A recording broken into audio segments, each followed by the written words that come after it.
You're listening to Power Athlete Radio, a podcast dedicated to empowering your performance every damn day.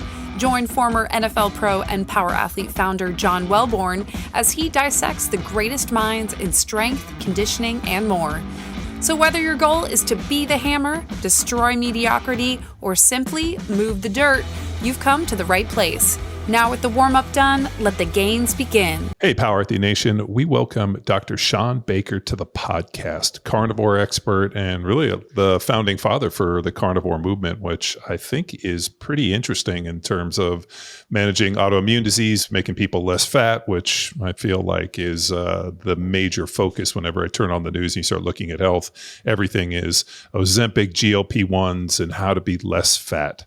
And I think you found an interesting way into it and really just turning about managing high protein diet and getting people really into it. So for those of you that have been living under a rock and don't know anything about the carnivore diet, I decided to have Dr. Baker on to talk a little bit about it, about the origins, and more importantly, how it could potentially help you be a less fat version of yourself and maybe ramp up performance on the side. Yeah, John, thanks for having me, John. It's a pleasure chatting, and we've known each other now for a couple of years and have talked on a number of occasions. And yeah, I think this is a very important caveat. I am certainly a proponent for a carnivore diet. I think it has potential for tremendous therapeutic benefit for a lot of conditions, particularly things like autoimmune disease and diabetes, mental health, and some other things that we've seen good success with. It's not certainly for everyone. There are a lot of people that can get healthy in a lot of different ways. You mentioned GLP-1s as a drug route. That is a lifetime subscription for people that don't know that. I mean, it's engineered to be something you take for the rest of your life. Those people, it's pretty clear the data shows that when people come off the GLP-1s, they gain the weight back. So it's not, I don't know if that's the right sustainable solution. Yeah, I mean, you can get lean. You can get lean a lot of ways. I mean, you can get fat on a carnivore diet, believe it or not, depending on how it's implemented. And so it's fun to talk about this stuff. I very much like performance. I think what distinguishes people that age well are those that actually get in the gym and take care of themselves. I mean, I think that is probably the biggest lever you can pull, irrespective of what nutritional strategy you subscribe to. I guess, with the caveat being you got enough protein in there to support muscle, muscle growth and muscle lean mass maintenance. Yeah, I mean, one of the things that we've been playing with recently is, setting BMR, going in and figuring out exactly how many calories you're burning and then basically eating a caloric restriction while keeping a high protein diet. And it's pretty interesting that if you lift weights and you continue to train and got a good aerobic base, like losing lean muscle is kind of difficult. I've found, having lifted weights for, pretty heavy for about 35 years, that actually, as long as the protein requirement is there, losing lean body mass is damn near next to impossible. Like the only way I'm going to be able to shed, 20 pounds of lean body mass is to probably go on some form of vegan diet where you eat once a day and, do drum circles instead of lifting weights. And one of my coaches I joke with, Ben Skutnik, he's like, I think for people that have spent a lifetime lifting weights and performance and eating a high protein diet, the body almost acclimates to it. And it's a pretty interesting thing. But, going through in preparation for this podcast, the amount of interesting outcomes from people doing a carnivore diet were almost too many to count. I was just kind of scrolling through social media and listening to different people that had, carnivore expert and just kind of like carnivore in their hashtag or in their handles. And the amount of people that have reversed from eczema and just the amount of autoimmune diseases was almost too much to count. But it's, I'm sure you've seen this from the ground up, having first really introduced this about 9 years ago. Yeah, absolutely. I mean, I was just like we were talking off camera, I was in Montana at an event in Bozeman with a bunch of people from Carnivore. And I mean, the number of people that say, look, I've literally put this chronic disease, autoimmune disease, mental health disease, diabetes disease into full remission after trying, and being medicated for many cases, several decades. And so I'm still shocked from time to time, that I see these just incredible transformations and things I never thought diet would impact. I mean, there's a condition you may be familiar with. It's called Ehlers-Danlos syndrome, which is a genetic connective tissue disorder. And so what happens is people tend to have really laxity. They have lax joints. They dislocate sublux. Skin's all stretchy, and it's something that, really bothers them, and the first time I saw, it's another physician, by the way, 57-year-old physician, female, that was working in the ER, and she said she would start every day with 3 or 4 joints dislocated, dislocated ankle, dislocated shoulder. She'd have to pop them back in to start her day. She'd go to the ER. About half the time her shoulder would fall out of place. She'd have to put that back in while she was working. And that had been her life for several decades. And she went carnivore. Within a month, her joint stopped dislocating, which I still, to this day, fail to understand why that occurs. And I've seen that now happen many, probably at least 100 different patients with this condition where this is reversed. So it's interesting. It's unique. There are some studies now that have come out on this, particularly several case series. We're in the midst of doing some interventional trials to, further, because it's interesting when you have all these social media anecdotes, and clearly these things are getting better. The question is, how many people does it affect? Is it 50% of the population with the condition? Is it 90%? Is it 5%? We don't know that right now, and so that's been my focus. And it's the challenge of getting this stuff paid for, because they're expensive, and so we've been struggling, but we've successfully now convinced some people to start doing some of these. So we'll have more scientific data on this, because one of the criticisms was there's no science, and therefore I'm not going to do it. And honestly, I don't think most of us use science to determine what we eat. I mean, I'm not talking about you and I, but I'm talking about the general population. They eat what is cheap and what tastes good, and that's how they make their decisions on food. They don't go to the U.S. guidelines to make their decision making. We know about 86% of the people do not follow the U.S. dietary guidelines, and I don't think they'll continue. Even though I don't know if you're aware, I know that there's going to be a big change in that. I think RFK is going to push for more meat back in the diet, which I think will be good. Good to see, because we've demonized it for the last, really 50 years. So turning that around would be, I think, a net benefit just from the protein alone, as you talked about and alluded to earlier. The thing which always never ceases to amaze me, and I don't know why I have seen this over the years, is people have these incredible outcomes, right? So they go into a high protein diet, they actually put on some muscle, body composition improves, and there's a direct relationship between the amount of muscle you carry in relation to body fat in terms of metabolic flexibility, right? The leaner you are, the more muscle you can carry is a good indicator of your metabolic health. And I think meat is a cornerstone in that, but then all of a sudden some study comes out where it says, meat causes cancer. It's amazing how many people jump off that ship and instantly start demonizing it. It's almost like meat is in some way some guilty pleasure that they know is bad, but then when all of a sudden they have all these positive outcomes, I'm amazed at how quickly people jettison it and want to jump on that bandwagon. Never really made much sense to me why, if something is working, why you would be so apprehensive about continuing to do something that works. It's periodically things will come out where they talk about, lifting weights destroys joints. And I'm like, I know that to be the exact opposite. I damaged my knee pretty extensively playing football. And the only reason I'm able to do jujitsu and train and do the things I do is because I lift heavy weights. A lot of the, and you're an orthopedic surgeon, a lot of the arthritis that I have in my knee completely abated and actually looks better today on the x-rays and the scans than it did 10 years ago, for the fact that I continue to load the joint. And most of the people that I've seen that have arthritis, when they stop loading the joint, is when all of a sudden we see this acceleration of a lot of the deterioration of the joints. I think the meat falls into the same category. We interrupt this episode with a shameless self-promotion. Do you have limited access to equipment and restricted time to train? Let me introduce you to Lean Enable, our Bare Essentials training program for those lean on time and equipment. Don't let limitations hold you back. Get able-bodied with our adaptive training to tackle the daily demands of life. Head to powerathletehq.com/lean-and-able and claim your 7-day free trial today. Now back to the show. Yeah, there is a lot of data out there. It's kind of interesting. 2015, the World Health Organization declared unprocessed red meat as a class 2 carcinogen. Based on mostly observational epidemiologic studies, that position has now been, not by the WHO, but by many, many other well-respected scientific organizations, has basically said that that was a sort of poor conclusion, and most of the data supports basically no effect, basically. The data is so weak around that. And the reality is, when we're looking at cancer, probably a much bigger driver of cancer is obesity. And what happens when you consume a high-protein diet consisting of a lot of meat and not a bunch of junk food? You tend to get leaner. that has a much more powerful effect on your risk of cancer, whether it's colon cancer, prostate, breast cancer, whatever it might be.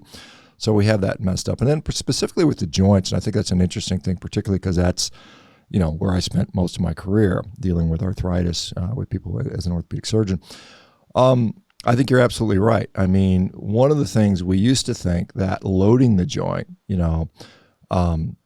was a problem, and we would have this wear and tear stuff, and that can be an issue. But we also know that arthritis very much is a biologic disease and less so a mechanical disease for most people. Most of the people that I did joint replacements on were obese women in their 50s, 60s, and 70s. They're not out there lifting heavy weights. They're basically sedentary. They're carrying too much body fat, which is inflammatory. We know that high levels of body fat and also high levels of insulin, for that matter, lead to increased inflammatory cytokines in the joint, which destroy the joint. So I would tell my patients, even after a joint replacement, get out there and strength train, because the muscles around the joint provide the dynamic stability. We have ligaments in the shape of the bones, which provide some sort of static rigidity or stability to the joint. But when you're going through a range of motion, it's the muscles that keep things on track. It's like driving around with your tires out of balance. You're going to wear down quicker. If you strengthen the joints, it keeps everything in balance better, and so it moves as it's supposed to. And you can, I know, interesting. Way back in the day, I remember when I was training for orthopedy, we had this paper that was presented to us. It was a German study looking at German Olympic lifters, and what they saw was their patella cartilage, which is the thickest cartilage in our body, actually improved. It got thicker because of the stress put on it. So our cartilage can respond to stress just like our muscles can. It's a very slow process. This isn't happening in a period of weeks or months. This is many, many years. But over years and years, I do think you can, induce some positive benefits on the cartilage itself by strength training. This episode of Power Athlete Radio is powered by Train Heroic, the most immersive strength training app experience on the market. We've built an online training business by partnering with Train Heroic to deliver all of our world-class training programs like Jack Street, Hammer, Field Strong, and Grindstone. To learn which Power Athlete training program best suits your goals, head to powerathletehq.com/training. And if you're a coach looking to build a business with the best training tech in the business, head to trainheroic.com/powerathletehq. And now back to the show. So for people that, hear carnivore diet, right? Like a meat-based diet, but like, what does that realistically look like? Like what's a realistic carnivore versus kind of an ideal carnivore? And like, what do you eat and what do the different, I guess you could say, segments? Because I felt like there was like traditional carnivore and like people had these kind of interesting varying, like some people were, cheese, more eggs. It felt like there was a couple different factions in there. I was just curious to know what your diet looks like, and more importantly, like what are these different versions and how people are kind of skinning this? Yeah, so I do think that there is some utility in adjusting things. Like for instance, I think people with central nervous system issues, whether it's a neurodegenerative disease like multiple sclerosis, Parkinson's disease, early dementia, or even mental health disorders like depression, anxiety, bipolar, so on and so forth. Those people tend to fare better on a higher fat, almost a ketogenic version of this. So you're going to emphasize a lot of fat. It's going to be, obviously, ideally you're going to get that fat from animal sources, eggs, beef, fish. Some people add dairy if they tolerate that.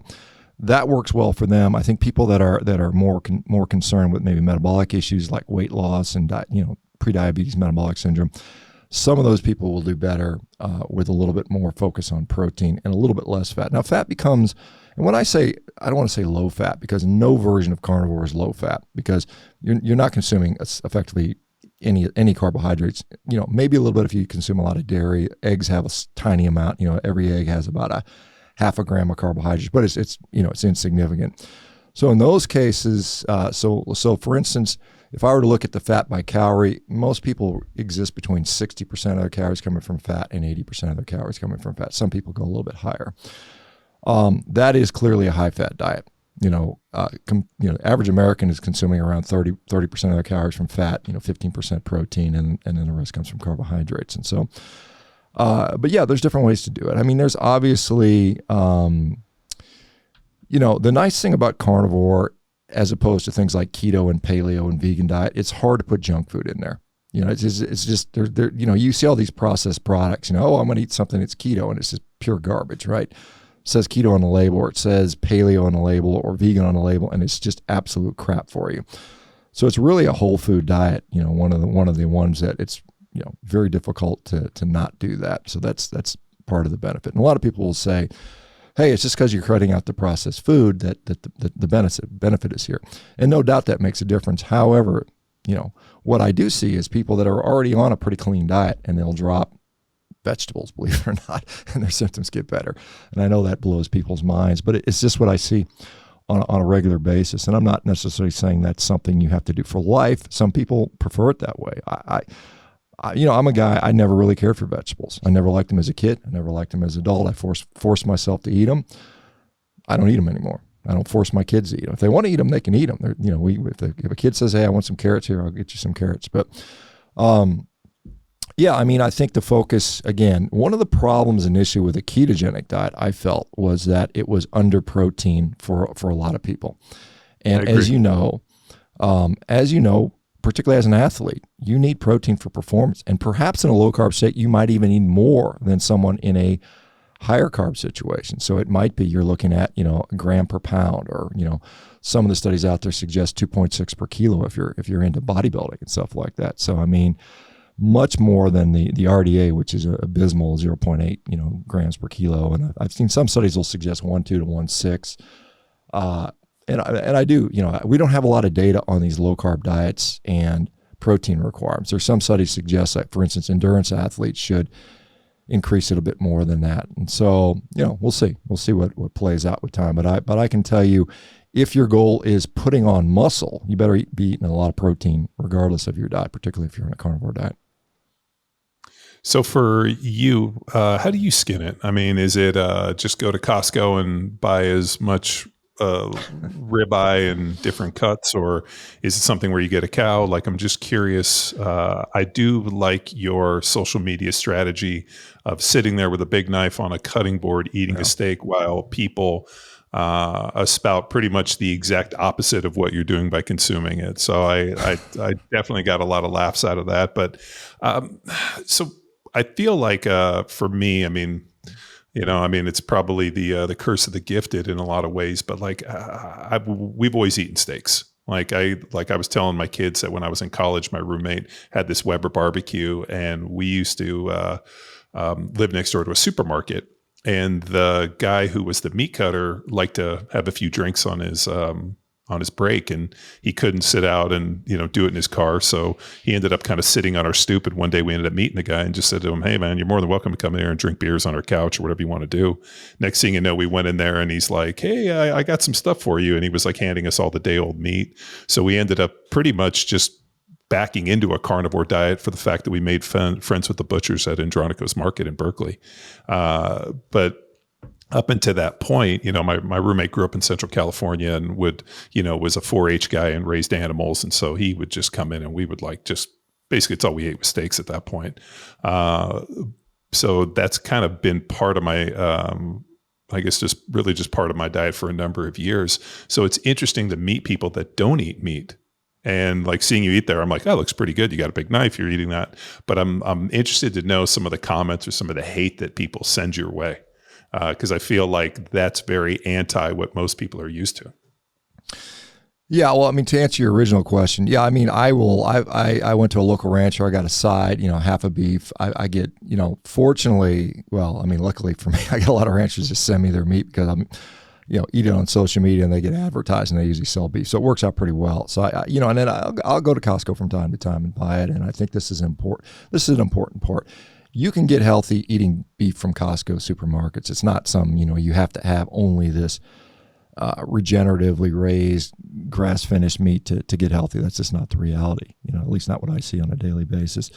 Obviously, if you take an extreme controversial position, particularly in this day and age with everybody having access to social media and all the anonymity that comes with it, you can hide behind a keyboard and hurl insults, and I mean, some of it comes from the people that are plant-based, and they feel that it's an ethical violation for me to eat the way that every human since the dawn of man has eaten, which I think is totally bizarre. These people that are sort of sold their idea, I don't know, they've kind of identified themselves as these protector of the animals, and they don't even understand the reality of what it entails to consume food. I mean, irrespective of what you choose to put in your mouth, there are, just untold millions, billions, trillions, and even quadrillions of lives that are killed because of that. The food system requires death.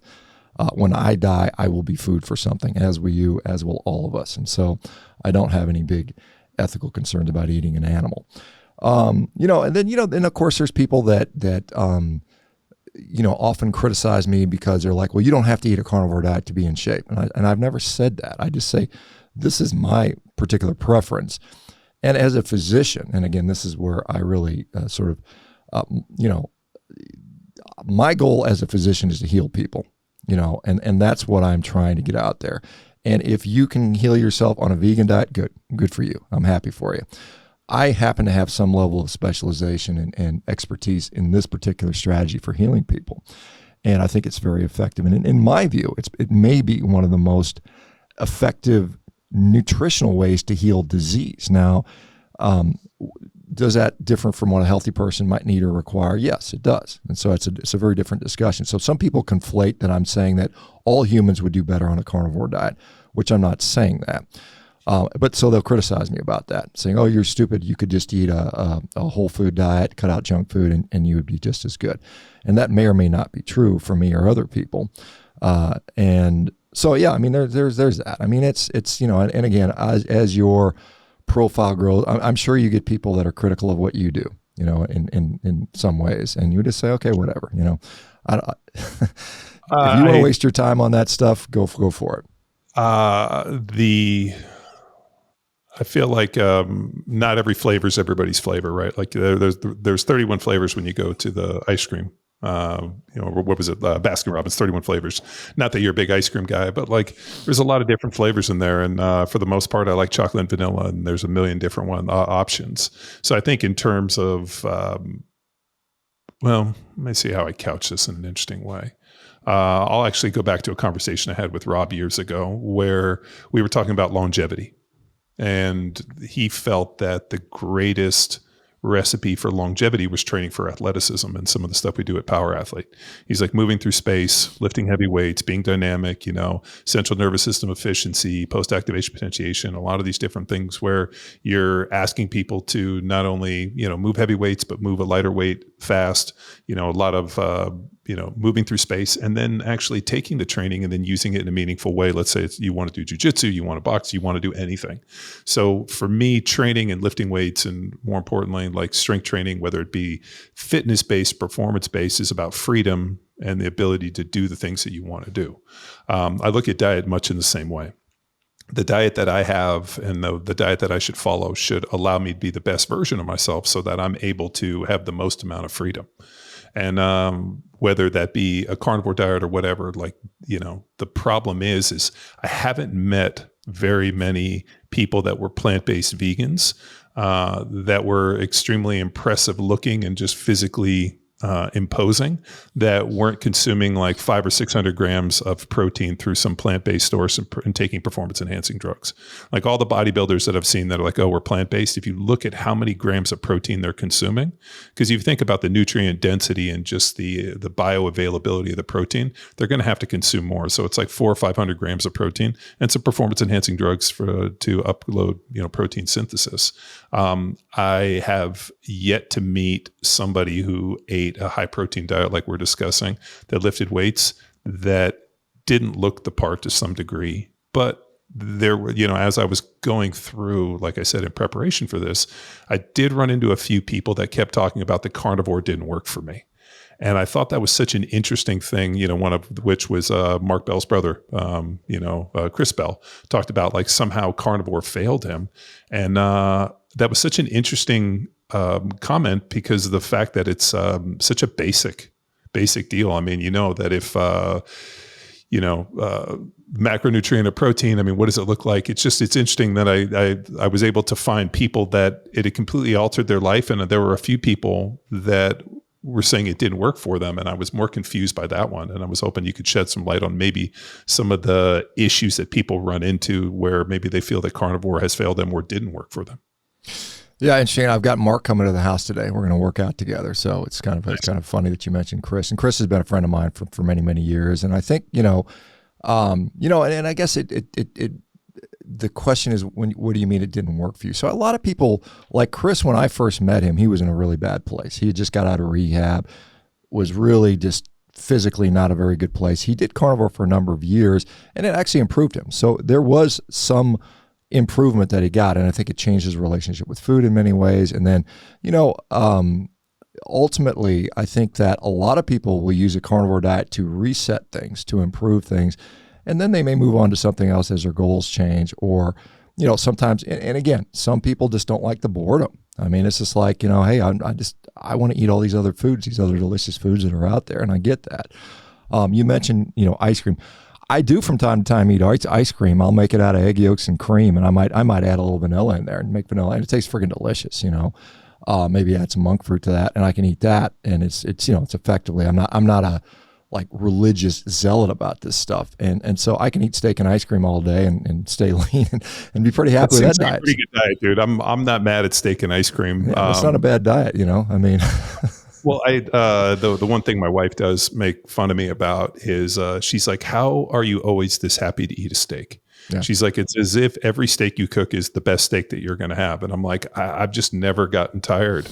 I mean, like chicken, I absolutely hate chicken. Like the thought of eating chicken to me is like more like a punishment. Yeah. Fish I do enjoy, especially if it's cooked well. We went to this place that did like where they cook the whole fish at once. I mean, and I kind of dig stuff like that, pulling it off of the bone. It feels very primal to me. But like for a steak, as long as I'm cooking it and it's cooked well, I'm ecstatic about it. And I think that's a good indicator that I've never gotten tired. Whereas my wife is like, I just get tired of chewing steak. Yeah. And I was like, those words have never crossed my mouth, or sorry, my mind. And I wonder if there's like a male female component to that, whereas maybe women need a little more variety. They get tired of chewing meat. Whereas, man, I cannot think of anything I'd much rather be doing more than eating a steak. Yeah, I mean, I do think there is a little dichotomy between men and women. I think, I think some of that has to do with different energy requirements. Women are fatter than men, just biologically. They carry a little more body fat than we do.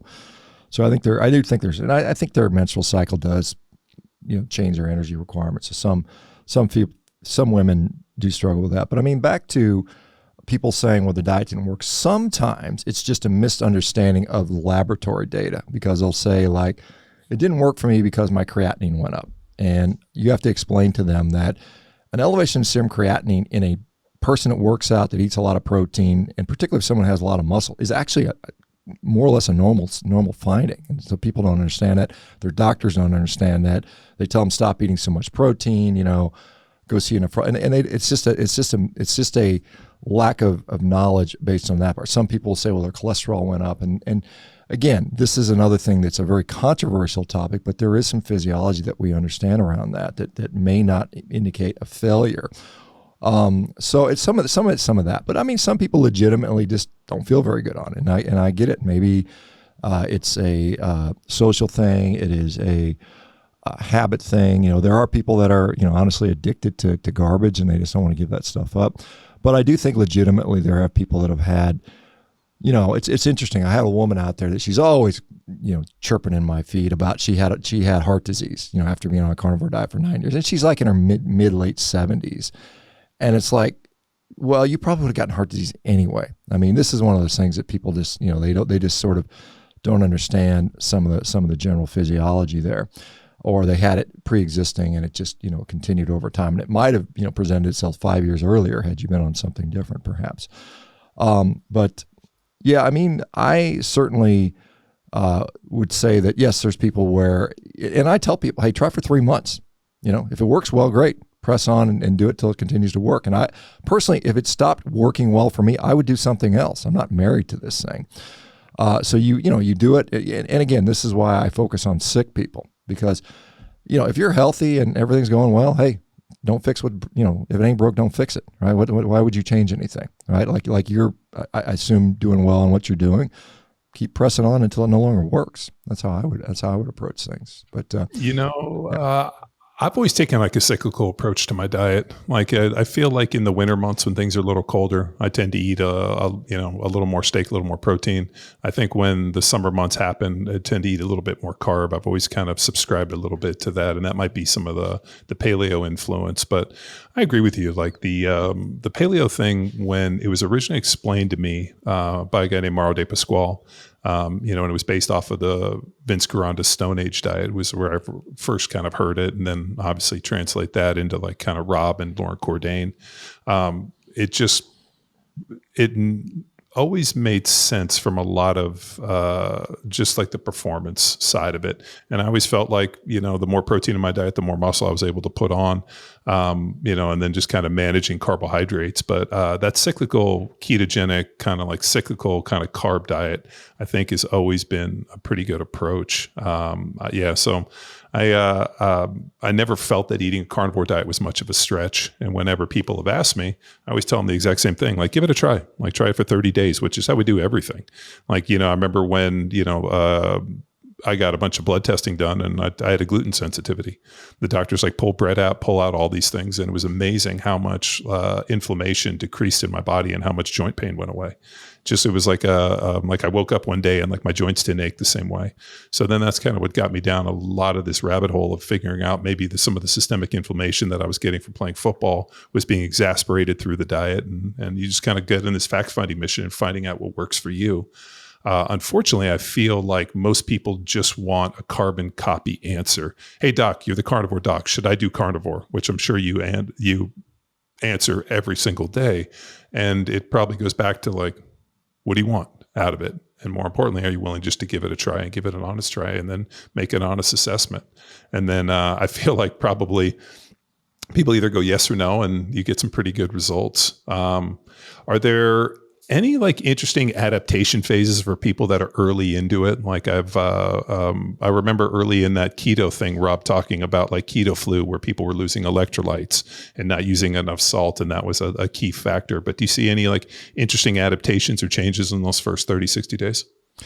Yeah, for sure. I mean, you see people where they will often develop the same thing with electrolytes, as your insulin level, dropping carbs from your diet will reliably bring your insulin down somewhat. I mean, you still stimulate it with protein. And some people actually, there's studies out there show that fat actually stimulates insulin, about 10% of the population, it would seem. But, as the insulin falls, you lose electrolytes. Your kidneys no longer hold on to as much sodium, so you just kind of pee off everything. So you have to make sure you stay hydrated. That's one thing. Obviously, this is a diet, and this is very controversial. It doesn't have any fiber in it. There's no fiber in this diet. And so you are literally going to go to the bathroom less. You're just not going to be wasting as much stuff. I mean, there's just not as much there. So people will sometimes be, it's disconcerting, going from, sitting on the toilet 2 or 3 times a day to once every 3 days for some people, depending on how much they eat. So that people get a little concerned about that. And it's generally not a real concern for most people. I think that, depending on where you're coming from, if you're coming from a place where you're very, very much dependent on carbohydrates, and maybe you're sick and you're insulin resistant, and you just have to, slam in that carbohydrate to keep the glucose levels up, or to make them effective, I should say, because your glucose is high, but your cells can't use it. Then you may struggle with energy, and a lot of people do. They struggle with energy until they sort of get used to the new fuel source, and it takes a while. I mean, enzymes have to be upregulated. DNA expression for different cell types has to occur. Different cell types, switch over in the gut. So there is a period of time from anywhere from about 3 to 8 weeks for most people. For athletes, it can take a lot longer. For people that are intense athletes, depending on the sport, it might take as much as 6 months to fully adapt to it. And so that's why a lot of people, they're like, it's not worth it, man. I wouldn't do it in season. If you're playing ball somewhere in the middle of the season, I'd wait till the end of the season and try it. There's a couple NFL guys that tried it over the years and had some pretty good success with it that I contacted. One other thing, and the other point you brought up, which I think is interesting, is a discussion around inflammation. Because as an old guy, and I'm very close to 60 years of age right now, and I still push hard. I mean, I think that's that's what you got to do to age well. I'm out there trying to run fast and jump high and do all those things. I had to lean down a little bit to make that happen. But the fact that I have less inflammation allows me to train more regularly. And as you know, over time, regular training over time consistently yields results. I could dump some carbs in there, maybe have a one-off better workout perhaps, but then I pay for it with some level of inflammation, which then makes the next day's workout maybe not even doable. So for me, it's a calculation. I'm a masters athlete guy. I'm not competing at the highest level in the NFL or in the Olympics or anything like that, where, and again, this is, as you know, this is the 1% of the 1% of the 1% people. So it's not really relevant for almost everyone on planet Earth except for a few freaks. Since Mark Bell's showing up to train with you today, I was wondering if I could get a little commentary on the sugar diet. Absolutely, yeah. A bunch of questions on it, and I thought at first Mark was just being contrarian, like just playing the heel, like a WWF guy. He did the war on carbs, and then he came back with the sugar diet. So I figured maybe he was just switching sides, like Hollywood Hogan. But he seems to have really dug in on this, and one of the caveats that I kind of go back to is high sugar diets are negatively affect the microbiome, which is pretty well proven. And the reason I know this is my son's a type 1 diabetic. And so we get we've done a lot of microbiome work with Dr. Hazan, who's been on the podcast, and my wife and I have gotten it done, and it's pretty interesting where she talks about showing you different diets of people that eat westernized diets, high sugar diets, and just seeing like the markers within the microbiome, how it's not very favorable. So I'm curious to see how this whole thing pans out. I mean, in the intermediate, you drop a bunch of protein, a bunch of fat out of there, and eat a bunch of carb. You probably shed a little bit of muscle. So I just am interesting to see how this pans out, and more importantly, what the long-term results of just going to the sugar diet are. Yeah, well, I mean, certainly. Well, let me just talk about, we do see people losing weight, and Mark has gotten lean, and other people have gotten lean doing that. And I did a version of the sugar diet, but basically just doing it with fat. I mean, the real driving metabolic factor is this so-called FGF21, fibroblast growth factor 21, which is upregulated in very low protein states. So if you take it to the absolute extreme, there's a condition called kwashiorkor. These are these skinny kids in Africa with the big bloated bellies and emaciated arms. This is a protein malnutrition state. They're not calorie restricted. They've got enough calories, by the way. These kids are eating, 1,500, 2,000 calories a day of corn and maize and cassava and whatnot, but they have access to no protein, basically. And so they become emaciated. Now, why it affects kids more than adults, kids are in this rapid growth phase. And they have they can't just, I'm going to eat protein one day. There's none for them. So what Mark is doing is he's doing sugar, he's limiting protein, and then he'll occasionally put some protein back in there, maybe at night in a small amount. And so that low protein state drives, your body literally thinks it's starving. You're not getting lysine, you're not getting leucine, you're not getting branched chain amino acids. So the body says, we're starving, mobilize everything. This is what happens. And so you see this upregulation and uncoupling of mitochondria. So you do lose weight, and you can do that by restricting protein, and again, is that a good long-term strategy for what we've talked about? Probably not. All right. Doing it as a short-term fix to get really lean. Yeah, you can do that. And we see you look at fruitarians, and these fruitarians, outside of some that, maybe supplement protein and perhaps take performance enhancing drugs, what does a fruitarian typically look like? They're skinny. They're skinny fat. They're stick people, very, very thin over time. Obviously, Mark's smart enough not to do that. He's gonna probably continue his protein intake to a level that will prevent that from going on. But as far as negatives, so certainly one thing I'd be concerned about is dental health. We know unequivocally that high sugar diets rot your teeth. I mean that is clear, and it's not necessarily the sugar itself, but it's the strep mutans which coats our mouth. It's the bacteria in the mouth which feed on the sugar. So you better be cleaning your teeth, after every single meal religiously. We deal with this because the way that you treat type 1 diabetics low is with these glucose tabs. Yeah. And so when my son goes low, especially in the night, we give him these glucose tabs, and the attention towards dental care for him is ramped up exponentially. Like we take him to the dentist, he goes probably every 6 weeks. It's water pick. He's got to brush his teeth. I mean, like the amount of gargling. I mean, I don't know if people realize well, I guarantee people don't know shit about type 1 diabetes. And so it kind of irks me a little bit where people start using a type 1 diabetes research to kind of like be able to kind of sell what they like a model for healthy people.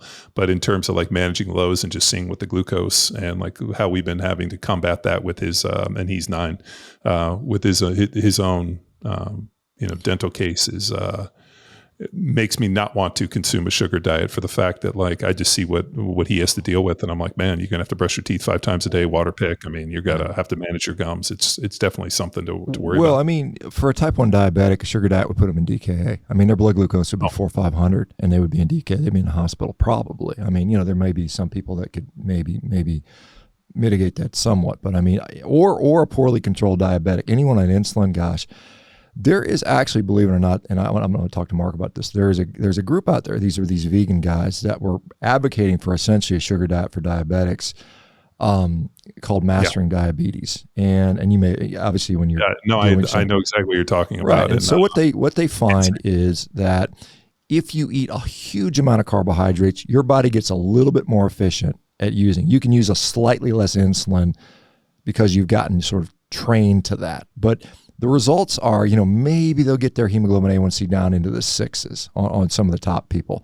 But you compare that to a lower carb approach where Richard Bernstein, I don't know if you know Richard Bernstein, diabetes, he just passed away recently. We follow a Bernstein protocol for my son. So Bernstein has type 1 diabetics with A1Cs in the 5s and 4s, right? And so that is a normal level which prevents all these complications, at least in theory.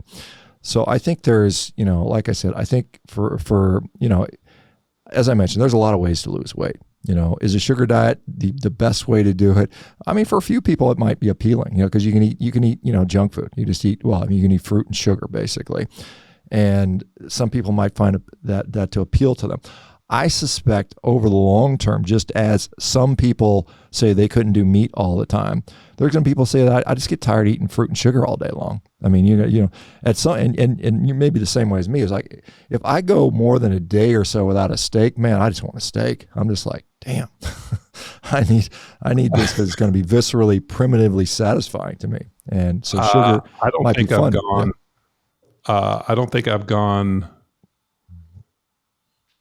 man, since I was 18, I don't think I've eaten red meat almost every single day, if not multiple times a day since I was probably 18 or 19 years old. Yeah. Growing up, we ate a lot of carbs. I mean, we bred, it was breakfast cereal, banana, non-fat milk, and then it was probably turkey sandwiches or peanut butter and jelly. And then for dinner, we probably had hamburgers. So maybe steak or some form of red meat or chicken once a day or maybe twice a day. But for the most part, since I actually started, I guess you could say, taking care of myself, let's say at 18, 19 years old when I lived on my own. And then obviously it accelerated once I got to the NFL, and I remember I went into the grocery store and I realized I could afford to buy all of the meat underneath the counter. You go from being a broke college kid to, all of a sudden one day you're a millionaire and you're like, oh man, I could actually buy all of these steaks. So I've eaten some form of red meat, if not ground or something. I mean, every single day for, since I was, almost, 30 years. I subscribe to it. It's just interesting. Like I said, that, if you look at you go back to the Art of Evolutionary Fitness, and you look at Art's original kind of work, which I think, influenced Rob and Cordain and a lot of these guys. I mean, this is how our people, this is, from an evolutionary model, this is how we've eaten. I mean, I don't know if you saw the deal with the Neanderthals with, where they were having these bone pits where they were basically cooking down factories. bones. The fat factories. Yeah. I mean, there is fingerprints of this through evolution, and all of a sudden get into a situation and where now all of a sudden people are kind of eschewing it just seems insane to me. Well, there's a really nice paper that was written by a guy named Mickey Bendor, Rafi Sertoli, and Raina Barca out of Mickey's in Tel Aviv, and they looked at sort of about 25 different converging lines of science, everything from fossil records to radioisotope data to bioenergetics to genetic testing and so on and so forth. And their conclusion was that humans were largely carnivorous up until about 80,000 years ago. And then what happened was, we started to overhunt our supply of food. These big megafaunal animals became relatively less scarce as the human population expanded in size, and so we had more people and less big animals to eat. So then we were forced to develop range technology. So bow and arrows came in around 80,000 years ago. So we learned how to hunt antelope, which are much leaner. And so because of that, and we didn't have the fat percentage, that's why a lot of people on a carnivore diet prefer the fat. We had to supplement with carbohydrates. So then we started, gathering more and then eventually farming, around 15,000 years ago, we went to farming. And when that occurred, humans as a species became just, and it's very clear in the fossil records, became weaker. We became, our teeth became worse, our bones became more fragile. We lost about 6 inches in height. Our brain size shrunk around 200 cc's. And so there was a dramatic shift in who we were as a species. I think there's a population called the Gravettians who lived in Central Europe, 50 to 100,000 years ago. They were on average about 6'2", based on what they can estimate with. Again, there's some imprecision in this because it's anthropology, archaeology stuff. Which is among the tallest people that walk the planet today. I think population of the Netherlands and I think Croatia have some of the tallest people in the world right now at about 6'2". And some of the Nilotic Africans, some of the tribes around the Nile and Africa have some pretty tall people like the Maasai, Dinka, and some of those folks. And so, yes, I think there is a very strong historical and evolutionary context in which meat was critical to our development. Like I see these people talking about, there's other primates, there's monkeys, gorillas, chimpanzees who've been swinging around in trees for 25 million years eating the same damn food. And if fruit would have made us evolutionarily a bigger brain, it would have happened by then because they've been eating that. That's their diet, and they don't grow. It wasn't until 3 million years ago when the climate changed and the tropical forest dried up and it turned into savanna that there was a decision being made. What is this new species going to do? And some of us, Paranthropus robusti and boisei decided to go vegan, and they became extinct because the environment wouldn't support it. They just died out, and then the human species evolved into better and better hunters. You think about it. We hunt and have killed shark, cow, lion, monkey, we've eaten everything. Every animal on the planet we have eaten. There's no other species that can make that claim. Well, and even though there are some hunter-gatherer tribes that do eat a high amount of carbohydrate, I think like the Catawba Indians eat, roots and tubers and, something like 40 to 50, 60% of their diet comes from carb. If you also look at where they are in the world, it's very sun dependent. So one of the things I work with a couple Brazilians, some of the top Brazilian jiu-jitsu players in the world. And when they moved from Brazil, the diet that they ate in Brazil was kind of making them lunchy, like a little more fat. And so they were like, in Brazil, we eat, rice and beans, and these guys all stay pretty lean. And I ended up pulling a paper on vitamin D levels that there's a direct relationship between sun exposure, vitamin D levels, and carbohydrate consumption. So the closer you get around the equator and you look at the hunter-gatherer tribes, they ate more carb. The farther you get away, obviously way less carb, like when you get into Alaska. But one of the things that we had to do with them is get their vitamin D levels tested and start supplementing with vitamin D, but then also cut back the carbohydrate a little bit and said, dude, you're not living in Brazil around the equator anymore. You're not in Florianopolis and San Luis. So now that we're here, we have to, tailor the diet a little bit. And it was interesting when we dropped the carb and started upping the vitamin D supplementation, they all leaned out again. So I also think too, when you look at some of the carnivore guys like, Paul Saladino, he all of a sudden moves to Costa Rica and now he eats more carbs. So I wonder, at some point we'll figure out there's a relationship between sun exposure and probably carbohydrate consumption. Yeah, it's interesting. As a jiu-jitsu guy, I'm sure you're familiar with Hodger Gracie, and Hodger went carnivore. He consulted me a few years ago, and he's obviously, grew up in Brazil, now lives in England. And he said he went carnivore, and it totally made a huge difference for him from a performance standpoint. He said, I get stronger easier, I feel better, I have less inflammation. And, he's retired from competitive competition, but he still teaches and trains all the time. And he's just like, this is the best I've felt in years. Now, I haven't talked to him in a while. Maybe he switched back to something else. But that is, I do think there's something to that, you think about it, particularly like if you live in a cold climate, guess what you got to do? You got to produce more body heat, right? You just have to because you're cold. Obviously, we live in modern times now and we have air-conditioned heated homes. And so it's a little less of an issue. But I mean, throughout most of history, not everybody had central air and central heat. And if you're living in a cold climate, not only what's available to you, there's not tropical fruits in Canada. I'm sorry. They're just not. And the odds of you getting strawberries in January in Saskatchewan is not likely. What could you get? You could find an elk or a caribou probably.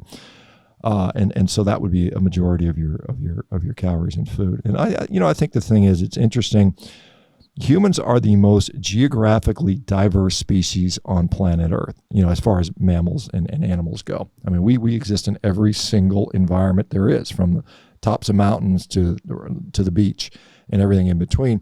And what we consistently do is we find animals we can eat in all those locations. There are no plants that grow everywhere. There's no you must eat this magic berry to be a human being.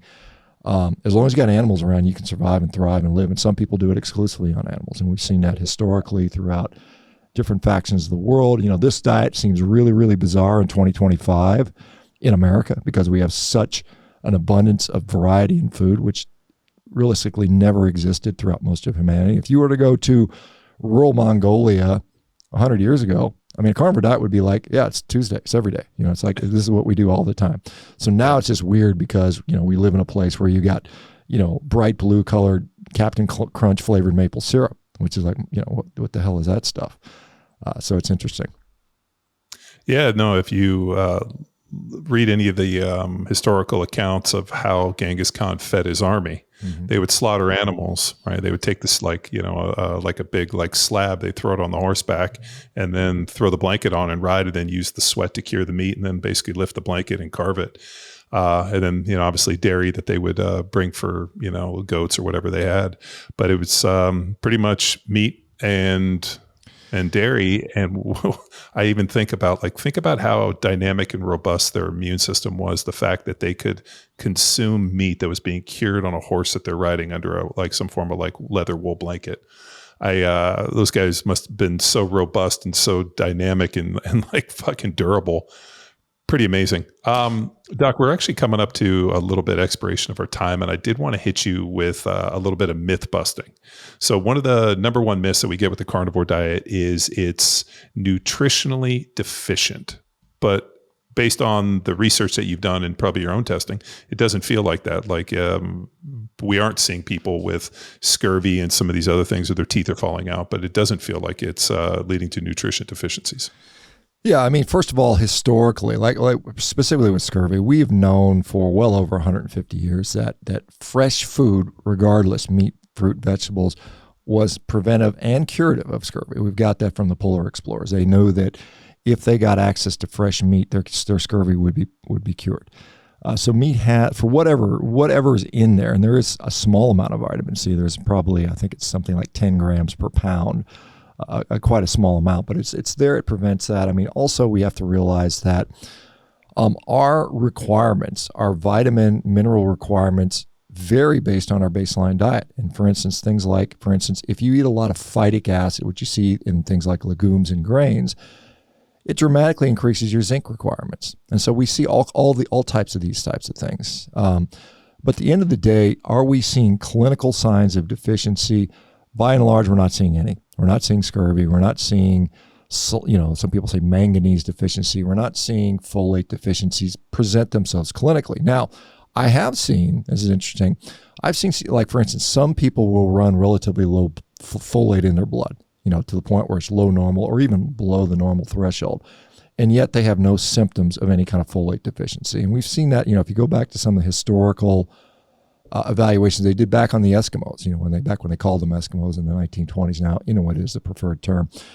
But there was a study I think it was out of Labrador up in Canada.